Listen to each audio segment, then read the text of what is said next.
Mr. Scott Tipps began serving as a US delegate to Codex in June of 2000. During the first meetings, he did everything he could to communicate with the head of the US delegation.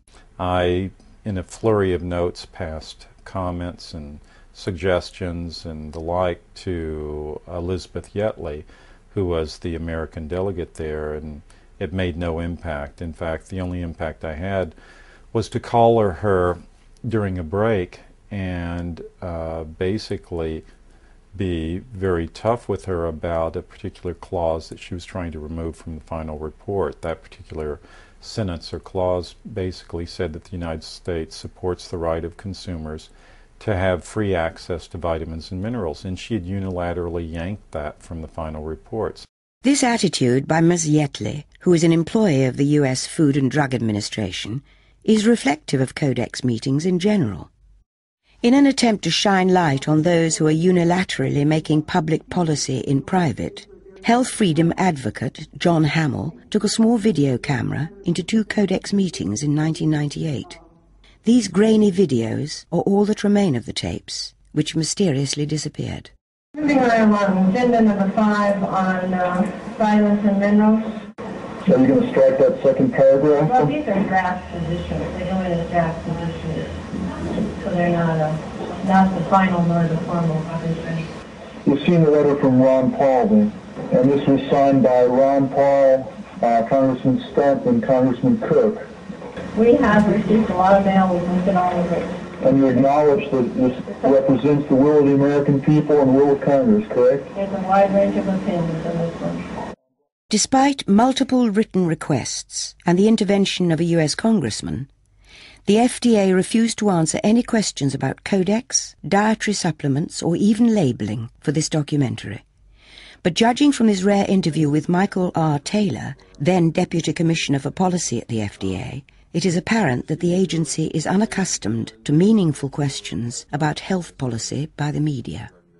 You stated your concern, and the FDA certainly has, on L-tryptophan. What about your concern regarding something like Prozac, that very well documented 28,000 adverse reports, 1,600 suicides associated with that drug? Well, drugs that go through our very rigorous testing and review process are very well understood chemicals, and drugs are recognized to have both risks and benefits. That's why they go through a rigorous evaluation, and when those products are put out on the market, we have a good scientific understanding of both the risks and benefits, and that's laid out in very detailed labeling that physicians then use to decide whether to prescribe those products for their patients. Side effects are part of pharmaceuticals. That's recognized, and that's why we're so careful scientifically. There's just no comparison between that situation and what we are dealing with dietary supplements, which have not been subjected to that kind of study, have not been evaluated by FDA. And a large part of the problem with these supplements is that we simply don't know about their safety. We don't know about their benefits, yet they're being out there marketed in some cases, for serious disease-related purposes. There's a big difference.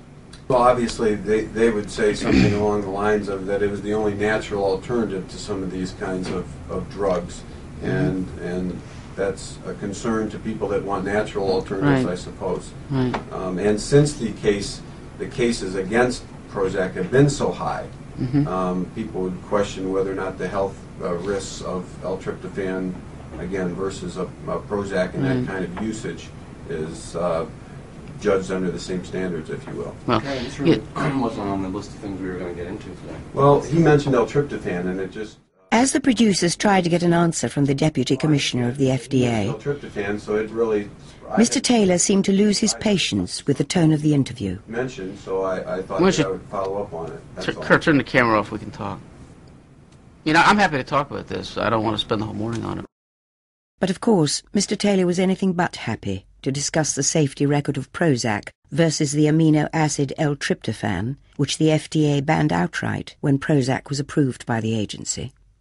And it is important to note that the Food and Drug Administration has assigned Mr. Taylor's wife, Christine Lewis Taylor, to the World Health Organization, where she is now chairwoman of the Nutrient Risk Assessment Project. I don't think that you can say that anybody at FDA has ever been a friend of dietary supplements. Anybody. They are friends of the classical reductionist scientific system that is based on cause and effect and doing a bunch of huge and costly studies, which are the backbone of the pharmaceutical industry, which are the driving force of our healthcare system, which is driving us into bankruptcy and killing between 200,000 and 700,000 people a year. Some of them honestly believe in the useless medication. More, however, are bunkum artists without pity or conscience, willing to risk the lives of fellow human beings to line their own pockets. Institutional hypocrisy and bias are endemic at the agency. In fact, the FDA has made no secret of its intentions to harmonize the US vitamin and mineral standards with Codex, thereby reducing the dosages of common vitamins and minerals to ridiculously low levels. They've said so before Congress, in the National Register, and even on their own website. That system is not a good system, and the dietary supplement guideline, the vitamin mineral guideline, mimics the ideas of that system and tries to push them onto the international stage for vitamins and minerals. Bad thinking all the way around. We are at a stage in society when a large number of people, consumers and patients, are waking up to the fact that the healthcare system that they've placed their trust in now for decades is not delivering the healthcare that they need. They're beginning to appreciate that very often, if they have major diseases like cancer or heart disease, that the so-called solution to these diseases is in fact killing them. Today, all new drugs must be proved safe and effective before they can be marketed. In other words, the medicine must be safe and must do what's claimed for it. This is why we see this incredible growth in consumer demand for natural products. And of course, just as the consumer is starting to make decisions about what they want to do in healthcare, the regulators have decided, with a lot of pressure from big industry sectors, to say, you can't have it. It's reserved for us. When the WTO, the World Trade Organization, became a reality in the 1990s, the power of Codex was heightened immeasurably. This new worldwide body, devoted solely to the harmonization of trade standards, gave Codex the enforcement capability that had eluded it for decades.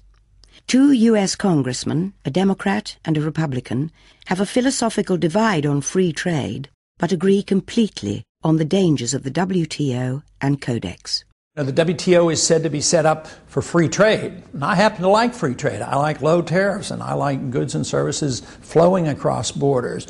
I studied economics in college. I'm a skeptic of the whole theory of free trade, and it really crystallized around the NAFTA and the WTO agreements. I am a champion of national sovereignty, so I do not like the idea of getting involved in what the founders called entangling alliances. I remember talking to Mickey Cantor, the president's special trade representative, and I'd studied a little bit, and I said, I can't understand how we're going to bind ourselves to this agreement, which has a secret dispute resolution process, which has no rules regarding conflict of interest, and they will essentially preempt U.S. law. And then when you go to the next step of becoming a member of the World Trade Organization, means to me that we as a people and as a Congress, we give up too much of our responsibility and our prerogatives. I said, oh, no, you don't understand. They can't preempt our laws. I said, oh, you're right.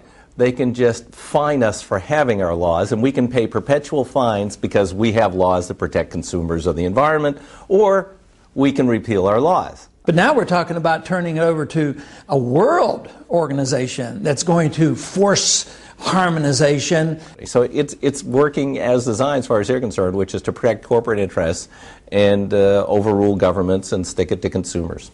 And they'll do that under the name of free trade and globalization and pretend that they're on the side of freedom. But actually they're not. They're on the side of regulations and special interests and protection of certain big corporations.